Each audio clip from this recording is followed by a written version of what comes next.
Hello, everybody. Welcome back to another episode of the Storytime Clinic. This is episode 36. I'm your host, Dr Mfon Umoren, pediatrician, and we have a really good treat for you guys today because in this episode, we are doing a guest interview. It's been a really long time, y'all, but I can assure you that the wait has been worth it because I am so excited to welcome to the podcast today Dr. Saneisha Roberts. Whoop whoop. How are That you sounds doing, beautiful. Saneisha? I love it. Hi. And I put So happy to be on the podcast. wonderful. We're so happy to have you. I put extra emphasis on the doctor because Dr. Saneisha Roberts just recently received her medical degree from St. George's University School of Medicine, which I am also an alum to. So I'm extra happy to have her on the show today. In addition, she is an aspiring pediatrician who will hopefully be hearing about where she matches for residency very soon. So, this young lady is making the right decisions all the way through. Pediatrician, check. We're ready for you. But the reason we have her on the podcast today is to actually talk about her new book, Amari Goes to the Doctor. So, Dr. Roberts, welcome one more time to the show. Thank you. Thank you. I'm so excited to be here. I just remember coming across your platform online. I was like, this is amazing. You know, we're crossing medicine and literature, like two of my favorite things. So I think you're doing a beautiful thing. And I'm just excited to chat with you today. Thank you so much. So tell our listeners about yourself a little bit, where you grew up and how you started on this journey to becoming Dr. Roberts. Yes. Wow, it's been a long journey, like I'm sure you know. But yeah, hi everyone. I'm Dr. Saneisha Roberts. That's right. I'm I was born in Jamaica, and I came to America, specifically Brooklyn, when I was 4 years old. Here I lived with my mother and my older two sisters, and yeah, I'm a Brooklynite through and through. And yeah, so just going into like my journey to being a pediatrician, I would say it definitely started with my own pediatrician, Dr. Ignacio. It was just always a fun experience with her. She became my pediatrician when I was like about 9 years old. But prior to that, when I first came to the country, I was not a fan of the doctors. My mom was like pulling me into the office. It was just a lot of unexplained things now that I look back. A lot of, injections, like, what are you guys doing to me? But when I met my new pediatrician, she like just pulled her chair right up and just sat and explained everything to me. So that definitely is my first memory of like why I'm on this track. And I did the typical science track after that from like high school all the way to college. And yeah, I was so thankful when I got into St. George's University. They gave me the opportunity to become this pediatrician that I aspired to be. And we're here after many classes, a lot of studying, clinical rotations, but we're here. Wow, that is so great to see. And it's so wonderful to hear as well what the power of one person can be, when you're doing your job and doing it well. So thank you, Dr. Ignacio, for for the work that you did in helping Dr. Roberts get to where she is today. So what are the things specifically that you kind of experienced in your visits with Dr. Ignacio that really made you feel more connected and more comfortable in that setting? Yeah, so I remember when I started seeing a new doctor, didn't understand why, but I just knew the environment, the ambience just felt better, like more comforting. I was always sick as a child, so like, she was always like writing me prescriptions for medication or things along that line. But it's like either during the middle or towards the end of every visit, it was just like, okay, Saneisha, how are you doing? Like, we checked off everything. You've got your vaccinations, you got your prescriptions, but there was always, like, every single visit, a moment of how are you feeling? Like, what's going on at home? Are you being bullied at school? do you feel sad? Do you feel happy? And I was just like, wow, like I didn't know at the time, but it's amazing, like seeing a person concerned about your physical and your mental health. And I think both of these are needed, you know, for whether you're a child, just as a patient going to see your physician, your healthcare provider, knowing that they care about like what's going on mentally. So yeah, a lot of the visits were just like, hey, like what's going on? Like you can talk to me about anything. I'm talking about from like 9 to 21. So you know, when I had to change my doctor, I was just like, you know, do we have to go separate ways? But can you make an exception this once? Right? You know, I won't tell anyone. You don't tell anyone. It's our secret. I'll be 45, still coming to see my pediatrician. But no, I think it's a beautiful thing because I was just eager to go back. I was like, you know, let's go. We're going back to Dr. Ignacio's office. And I think that's what I want for every child to feel, you know, like to bring their concerns, even if they don't have the words for it, but just to bring it to their healthcare providers to say, hey, this is going on. Can you help me? So, yeah, that's beautiful. And I think that's such a big thing for children growing up, to feel like they have somebody who can be a listening ear.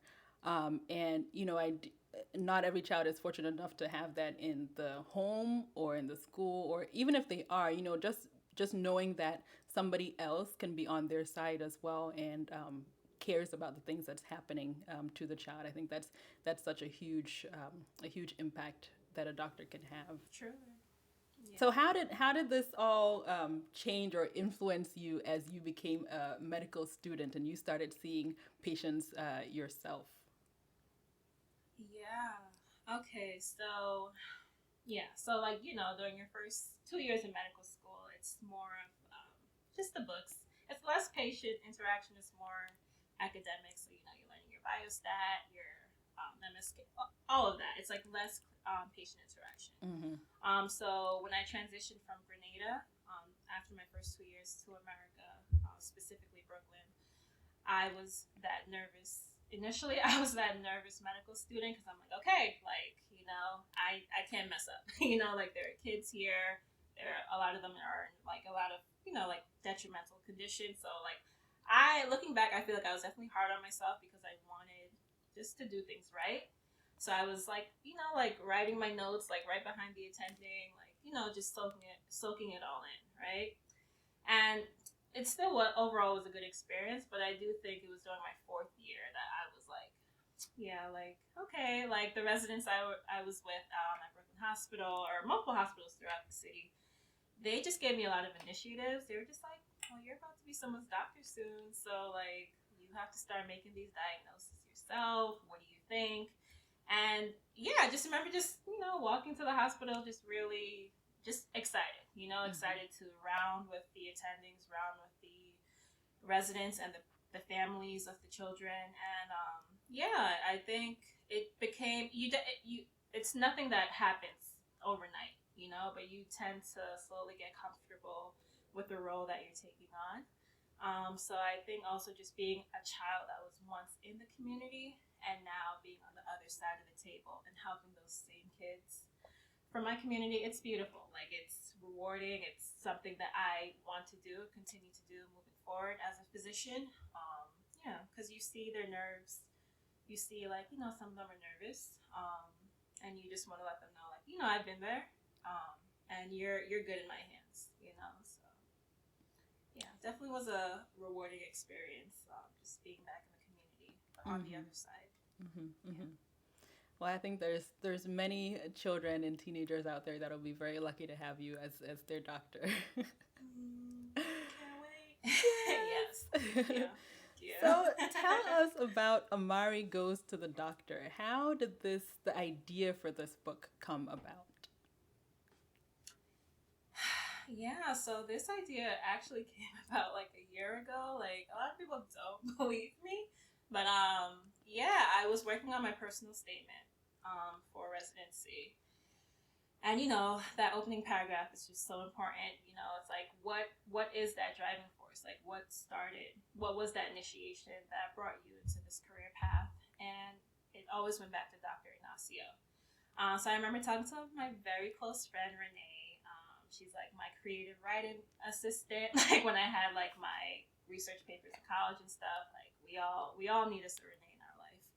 And she was just like, oh yeah, like yeah, so yeah, talk about Dr. Ignacio. But I just remember just saying, oh, I wish kids could know that it's actually fun to be at the doctor's office. Like I wish I could write a story or like just let them know. And she's like, you can. I was like, nah. And it literally was just a back and forth. You can. And I was like, no, nah. And then I was just like, actually, I can, you know? But we went back and forth for a while. And she's like, you love to write, you love to read, you love literature, and you're about to be a physician, you know? So, yeah, I just have to take a moment to thank her for that because I was quickly just like, no, I can't do it, you know? And yeah, I had so much fun. Like once I told myself that I'm writing this book, I just went to the story. You know, it was honestly nonstop after that point. Mm-hmm, so that's honestly how it started. Shout out to Renee. All right. Renee's coming through. I'm excited to see her work out there too. Yeah, she's a current PhD student in creative writing. Fabulous. A little shout out to her. But no, I think we definitely need someone like that in our corner. Absolutely. Yep. Because it just, inside you, you're just like, no, it's just a thought. But once you have those people in your lives that are like, no, you actually can do this. Yep. The cheerleaders, reality, the motivators. You know? That's right. Yep. Yeah. So important. Yeah. I got some big cheerleaders in my circles. Yeah. So that really is how it all started. And yeah, like I was saying, I love rhymes. As a child, like I wanted my teachers to pick the rhyming stories. You know, I love just knowing what the next word was going to be. So I knew I had to make this a rhyming story. I love that. And it wasn't easy. Anyone who listens to this podcast knows that like every episode that I'm showing a book that rhymes, I point it out every single time because it's not easy at all, you know, just to be consistent with that throughout the entire thing. It's impressive. No. Yeah, it's not. It's not at all. Just to share a story, I remember one night when I was probably like in the middle of the story when Amari meets Dr. Daisy, and I was doing laundry at the time. So I'm at my desk like I'm at now, and I'm like, you know, typing it away, like trying to find that rhyme. And every time I went on the elevator to go down to the basement to do my laundry, a rhyme came. And I'm like, literally every time I was like, time to put my clothes in the dryer. So I would just like write it on my phone. So I would say a good 10 or 12 lines came from just me being in the elevator ride doing my laundry. And it worked. So, you know, I just kept going. That is some good motivation to do your laundry. Yeah, because I'm not always trying to do my laundry. So that definitely motivated me. Yeah, and it just came together. And then, you know, of course I had to think about what I wanted in the story. Like even the characters, you know, definitely wanted a lot of POC, you know, characters in the story because as you know, there's not that many. Right. So let's back it up just a little bit because we mentioned the title of the book, but just for anyone who has not seen any pictures from the book or anything like that, what is Amari Goes to the Doctor and what is the goal of the story that you're writing here? Yes. So Amari Goes to the Doctor is my debut children's book. It's about a little girl named Amari who's going to the doctor's office for the first time with her mother. And she's a bit nervous in the beginning, you know. She's like, what's this going to entail? Like, what is the doctor and the nurse going to do? But she soon meets Nurse Noua and Dr. Daisy, who are the healthcare providers at the clinic. And they just make it a wonderful experience for her. They're teaching her different medical instruments. They're acknowledging her emotions. Like if she's nervous or scared about anything, they're just explaining it all to her, which was important for me, you know, because, you know, a lot of kids just see the doctor's office as this cold, uncomfortable, scary space, you know.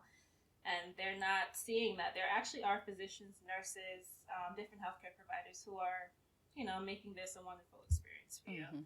So yeah, throughout her visit, she's learning about organs, different organs in her body. She's learning about different instruments that these healthcare providers use and why they're using it, and just acknowledging her emotions. And throughout the visit, she slowly becomes more and more comfortable, you know? She starts to understand her body more. I would say she leaves the office feeling pretty like confident and just acknowledging her emotions and like what she can do moving forward to better her health. Yeah. Very nice. Very nice. Okay, well, now that we have the summary, I'm going to come back to the point that you were trying to make in terms of how you chose the character that was going to embody this idea that you had in your mind. So how did you choose Amari herself as a girl, as a young girl of color? Why was that important? Yeah. I mean, Amari very much is me as a child. Just that nervous young Black girl who was going to her doctor's office, not really sure what was going on. And again, just to add to the fact, I do believe we need more protagonists of color on the covers for the books that our children are reading. We all know representation matters. You know, what kids are seeing on the covers, they take into their personal lives. They are like, oh, I could be a doctor. I could be a nurse. I could be brave like Amari because she looks just like me, you know? And, you know, even down to the waiting room, well, I live in New York City, but I would just say America.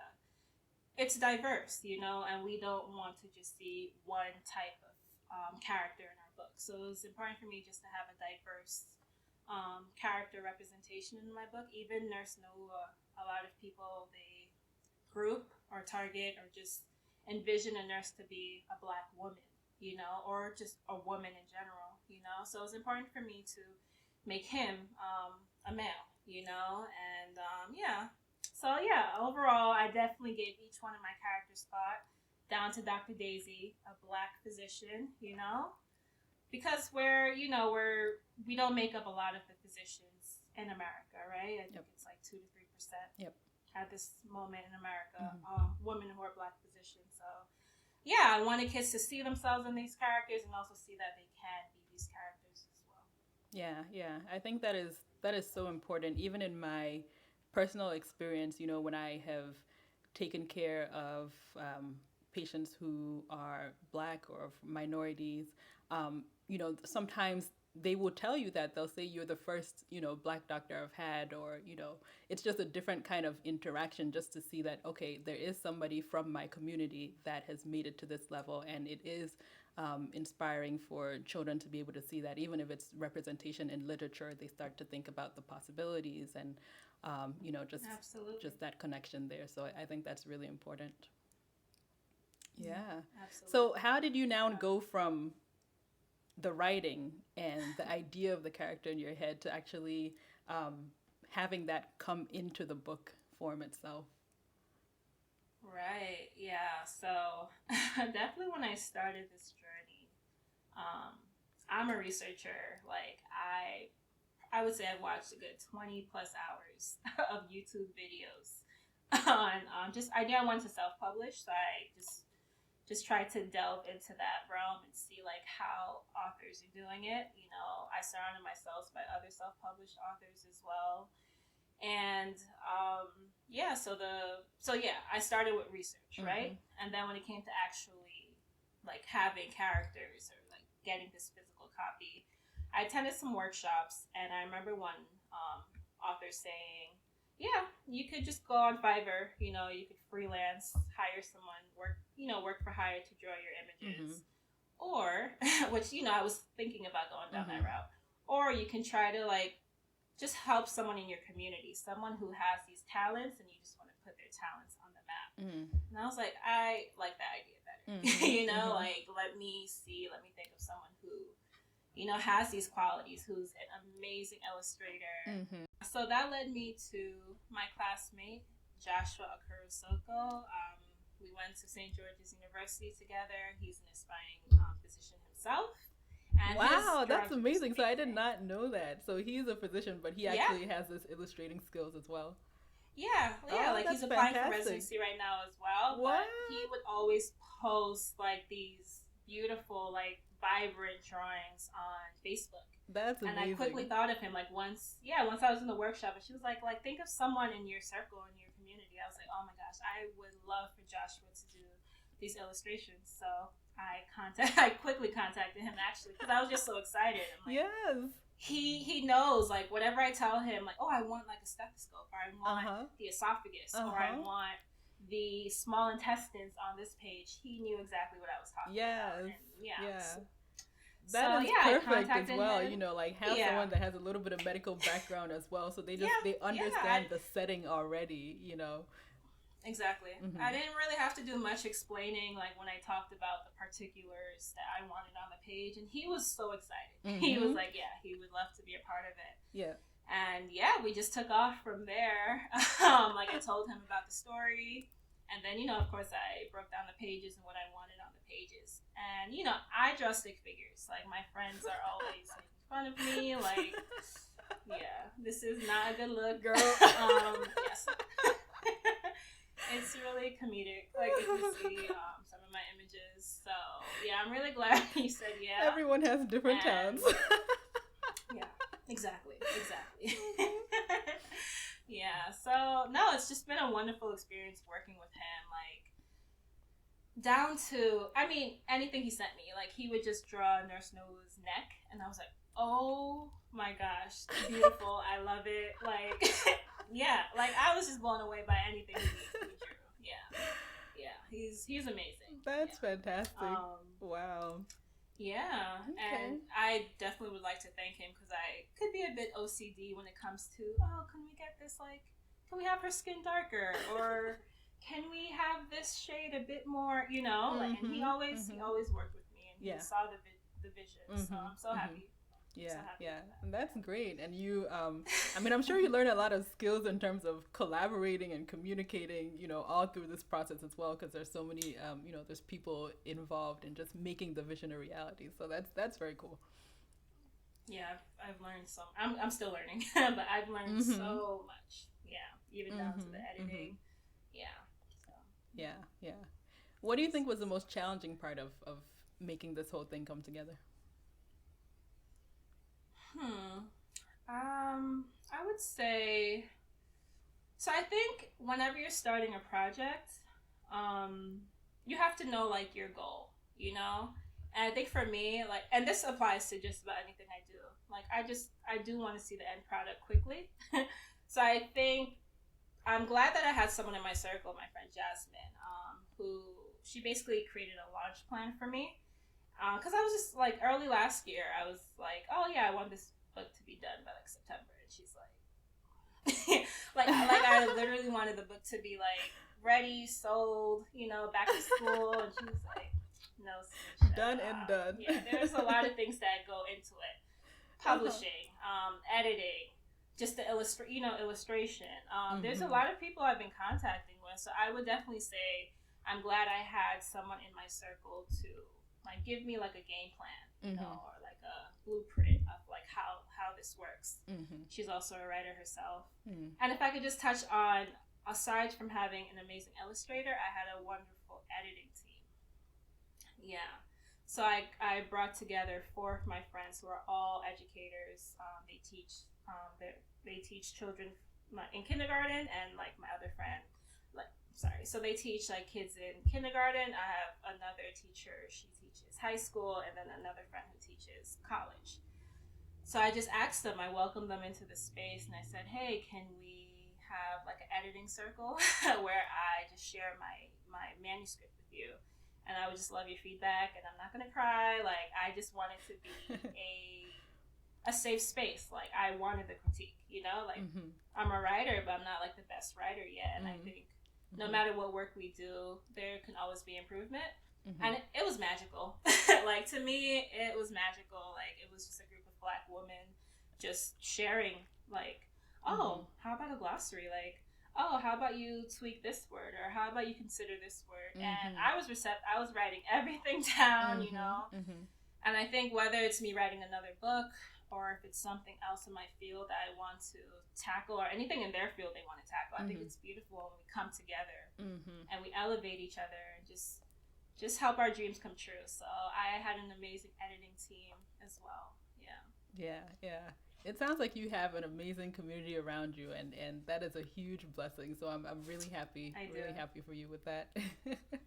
Yes, yeah, no, they're great. All amazing and so supportive.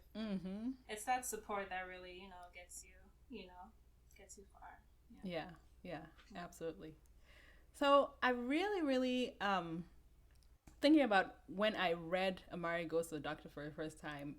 I mean, I love that this is a, an effort that really was a collaboration between you and, you know, your editors, your friends, people who came in to fine tune the final product really, and make it even more than probably what you imagined it to be in the first place. And so I think that really that passion shows through, and really your goal as well of wanting children to be as comfortable as they can be in the doctor's office, of having them understand that it doesn't have to be a place that is fearsome, but it can be something that they enjoy. One of the things that I noted was that Dr. Daisy particularly spent the time to not just explain what she was going to do to Amari during the visit, but also talk about some of the other things that Amari can do to keep herself healthy. So she talked about exercise, she talked about different nutrition, which is excellent, and these are all important things for our physical health. But she also particularly mentioned something that I think we overlook sometimes in maybe in the medical community, or we overlook that as a possibility to be addressed when we go to a doctor's visit, and that's Amari's mental health. So one of the quotes in the last pages of the book says, "If you feel anxious and your stomach hurts or your heart beats really fast, we can talk about your feelings until you are relaxed." And that is kind of a theme that goes through the book. We see Amari being anxious, being scared, a little bit wary when she doesn't know exactly what's going to happen next. And here, Dr. Daisy is almost giving her permission, like, you know, if you have, you know, if you're struggling with things, if you have these emotions, we can also address that here. So talk to me about that whole theme that you've had through the book about just emotional health, and why that was important to you for this character. Oh, it's so important for many reasons. Like, I think mental health is just as important as your physical health, you know, because it's really that mind state that you're in that's going to make you want to do anything. It's going to make you want to check in on your health, see your healthcare provider, you know, help you just get through your day. So I think I value mental health. It's very important, whether it's the times we're in now, but I think just in general. And I think a lot of people tend to underestimate or just not even acknowledge the mental health of children. Childhood is rough. Like, elementary school is rough. Junior high school is rough. High school is rough, you know, like, and kids are dealing with things at home. They're dealing with things at school, you know? So I think as opposed to just ignoring it and just like focusing on, oh, how's school, you know, or make sure you're getting these grades. And it's just so, it can be so cutthroat at times. And this is honestly coming from households, you know, or just people in the child's community. So yeah, it was important for me to bring in mental health for these reasons, you know. As a child who's going to the doctor's office, you know, you just want them to feel motivated. You want them to want, you know, I think as a parent, I wouldn't just want my child to go because they had to. Like, you need your vaccinations, let's go. Because it's hindering their long-term relationship with their physicians. I would want my child or my nephews, my niece to willingly want to see their physician. You know, like, oh, like last time Dr. Daisy or Dr. Roberts checked in on my, you know, how I was feeling because maybe I didn't do good on an exam, or maybe someone just yelled at me and I couldn't talk about it to anyone. But I know I could talk to it about her, and she may not be able to talk to me about it like for hours and hours in that day, but I'll always be able to come back to her office. She can even lead me to other staff or other people in healthcare who can help me with these issues. So, you know, and this is just going to primary care. Like, yeah, it starts with that, with your physician. It starts with either the adult or the child entering these healthcare facilities and just seeking help.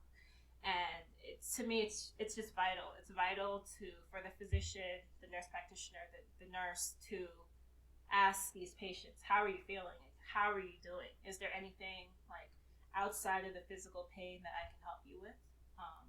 So yeah, Amari, she was nervous. She was nauseous, walking with her mom to the doctor's office. And that's all like forms of anxiety, like nerves, like what's going on right?